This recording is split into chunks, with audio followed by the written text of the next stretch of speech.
దేవుని రాజ్యం అనంటే అక్కడెక్కడో పైన సౌరమండలం దాటిన తర్వాతో లేకపోతే ఇంకెక్కడికో పోతే వచ్చేది కాదు. దేవుని రాజ్యం అనంటే దేవుని సన్నిధి, దేవుని ముఖకాంతి, దేవుడు ఉండేటువంటి స్పేస్, దేవుని యొక్క స్పేస్ ఏదైతే ఉందో అది మనుషులకు ఇవ్వబడినటువంటి భూమి ఆకాశం అనే స్పేస్. ఈ రెండు కూడా ఒకదానికొకటి కలిసే ఉన్నాయి, దగ్గరగా ఉన్నాయి. ఈ రెండు వేరు వేరు రియాలిటీస్. ఆ రియాలిటీ మన మధ్య ఉంది, మనకు తెలీదు, మనం దాన్ని చూడలేం, మన బాహ్య కన్నుతో చూడలేం. కానీ ఆయన మన మధ్య ఉన్నాడు. ఆయన అన్నాడు, 2-3 ఎక్కడ కూడా అక్కడ నేను ఉంటాను అన్నాడు. ఇప్పుడు మన మధ్య ఆయన ఉన్నాడు. సో నేను చెప్పొచ్చేది ఏమిటి అని అంటే, దేవుని రాజ్యం అప్పుడెప్పుడో ఇంకెక్కడికో వెళితే చనిపోతే దొరికేది కాదు. దేవుని రాజ్యం వచ్చేసింది, వస్తూ ఉంది, ఒకానొక రోజు సంపూర్ణంగా వస్తుంది.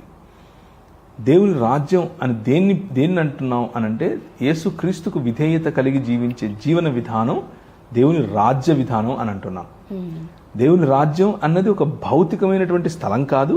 దేవుని రాజ్యం అన్నది క్రీస్తు చేత పరిపాలింపబడేవాళ్ళు ఎక్కడున్నా సరే ప్రపంచం అంతట్లో వాళ్ళు దేవుని రాజ్యంలో ఉన్నట్లు అని అంటున్నాం. సో తప్పుగా అర్థం చేసుకోకండి. నేను చెప్పే విషయంలో పరలోకం లేదు అని నేను చెప్పట్లేదు. పరలోకం ఉంది, అది దేవునికి సంబంధించినటువంటిది, దేవుని నివాస స్థలం. భూమి మాత్రం నరులకు ఇచ్చాడు ఆయన. నరులకు 115వ కీర్తన 16వ వచనం, భూమిని నరులకు ఇచ్చాడు.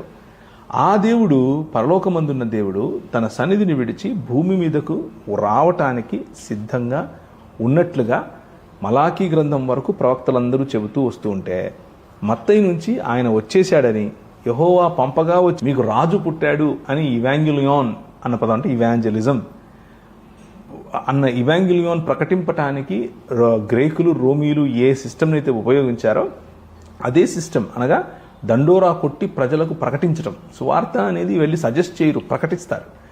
ప్రకటించటం కోసం దేవుడు లేదా యేసు క్రీస్తు ప్రభు ఏర్పరచుకున్నటువంటి ఆయన అపోస్తలులు వారి యొక్క విశ్వాసం గమనిస్తే ఇదే కనిపిస్తుంది.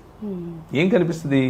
దేవుని రాజ్యం వచ్చేసింది, దేవుని రాజ్యం ఎక్స్టెండ్ అవుతోంది, వైల్డ్ ఫైర్గా పెరుగుతూ ఉంది. దేవుని రాజ్యం ఒకానొక సమయంలో సంపూర్ణంగా మన మధ్యకు వస్తుంది. సో ఇందులో ఏ డౌట్ లేదు.